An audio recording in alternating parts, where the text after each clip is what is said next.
নমস্কার, কেমন আছেন আপনারা সবাই? আশা করছি ভালো আছেন। আর চলে এলাম একটা পিঠে পুলির উৎসবের পিঠে নিয়ে। তার জন্য এখানে আজকে বানাবে পুলি পিঠে, দুধ পুলি। তার জন্য এখানে কড়াইতে জল বসিয়েছে পুর বানানোর জন্য। আর এখানে আটা ময়দা, এই চালের গুঁড়ো ময়দা দিয়ে এটাকে আমরা বলি কাড়ানো, গরম জলে চালের গুঁড়ো। এবার আটা আর ময়দাটাকে মিশিয়ে নিয়েছে, আর জলের মধ্যে কিন্তু লবণ দেওয়া হয়েছিল। এবার জলটা একটু ভালোভাবে ফুটে এসছে। এবার আটা ময়দা, বারবার শুধু আটা আসছে, চালের গুঁড়ো আর ময়দাটাকে দিয়ে দেবো এর মধ্যে, দিয়ে ভালো করে কাড়িয়ে নেবে। আমার মা করছে এটা। এইভাবে করলে কি হয়, সেদ্ধটা ভালো হয় বা আঠা আঠা ভাবটাও ভালো হয়। অনেকে কি করে যে জল গরম করে তার মধ্যে ময়দার মধ্যে, ওই চালের গুঁড়োর মধ্যে দিয়ে শুধু মাখে, কিন্তু না, এভাবে করলে পরে গ্যাসের ওপরে বসিয়ে বা কাঠের জালে যাই হোক, যেভাবে করুন, আগুনের তাপটা থাকলে পরে আঠা আঠা ভাবটা ভালো হয়, সেদ্ধটা হয় চালের গুঁড়োতে। কাড়ানো হয়ে গেছে, এবার তুলে নেব। এটা আমরা কাড়ানো বলি, আপনারা কে কী নামে জানেন আমাদের কমেন্ট করে জানাবেন কিন্তু। এটাকে তুলে চাপা দিয়ে ঢেকে রেখে দেবে খানিকক্ষণের জন্য। এবার ওই কড়াইয়ের জলে অল্প করে জল দিয়েছে, দিয়ে দিচ্ছে খোয়া ক্ষীর। এখানে 200-250 মতো খোয়া ক্ষীর আছে। আপনারা যেরকম পরিমাণে নিচ্ছেন নিতে পারেন, সেটা আপনাদের ব্যাপার। যে যতটা করবেন ততটাই দেবেন।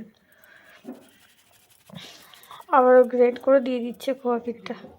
গ্রেট করে দিলে কী হয়, ভালো মিশবে, আর নাহলে সময় লাগবে ভেঙে দিলে। আর দিচ্ছি চালের গুঁড়ো দিয়ে এটা গাঢ় করে নেবে। চাল, এটার মধ্যে সুজিও দিতে পারেন। আর দেওয়া হচ্ছে একটু চিনি, 50 গ্রামের মতো চিনি দেওয়া হলো। দিয়ে এটাকে ভালো করে নেড়ে চেড়ে শুকানো হবে। আর গ্যাস কিন্তু লো টু মিডিয়ামেই রাখতে হবে। আবারও দিয়ে দিচ্ছি একটু চালের গুঁড়ো, কারণ পাতলা হয়ে গেছে, একটু গাঢ়। এবার দেবে কিশমিশ খানিকটা। আর এটা কিন্তু নামিয়ে রাখলে, ঠান্ডা হলে এটা একটু গাঢ় গাঢ় হয়ে যাবে। খেতে কিন্তু দুর্দান্ত হয়েছিল এই পুলি পিঠেটা।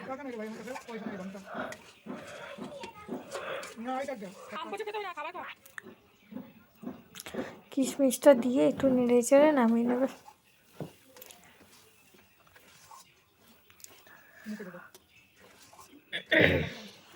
ঠান্ডাও পড়ছে, আপনাদের ওদিকে কেমন ঠান্ডা পড়ছে আপনারা জানাবেন কিন্তু। আর দিয়ে দিলে একটুখানি লবণ, মিষ্টির ভাবটা আসার জন্য। আগে দিতে ভুলে গেছিলো, পরে দেওয়া হয়েছে।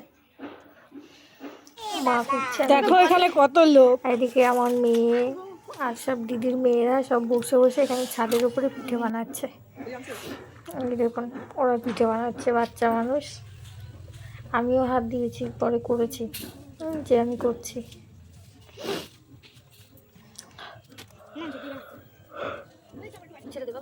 সবাই মিলে একসাথে করার মজাটাই আলাদা। আর এখানেও পরিমাণ মতো জল দিয়ে, এখান থেকে একসাথেই হয়েছিল যেদিন সাজের পিঠে করা হয়েছিল, সেদিনই পুলি পিঠেটা করা হয়েছিল। তার জন্য দুধটাকে জল দিয়ে আর গুঁড়ো দুধ দিয়ে একবারেই জাল দেওয়া হয়েছিল। জাল দিয়ে আলাদা করে আর কি পুলি পিঠেগুলো ভেজানো হয়েছিল।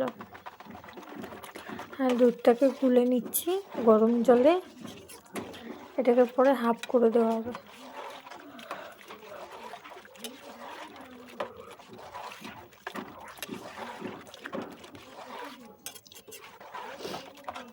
ভালো করে নেড়ে চেড়ে মিশিয়ে নিতে হবে, নাহলে দুধটা যদি দানা দানা থেকে যায় তাহলে ভালো মিশবে না, ভালো লাগবে না। এবার দিয়ে দিল পরিমাণ মতো খেজুরের গুড় আর পাটালি, আর অল্প চিনি দেবে। এদিকে সাজের পিঠেটা ভেজানো হয়ে গেছে, ওদিকে পুলি পিঠেটাও ভিজিয়ে দিয়েছে।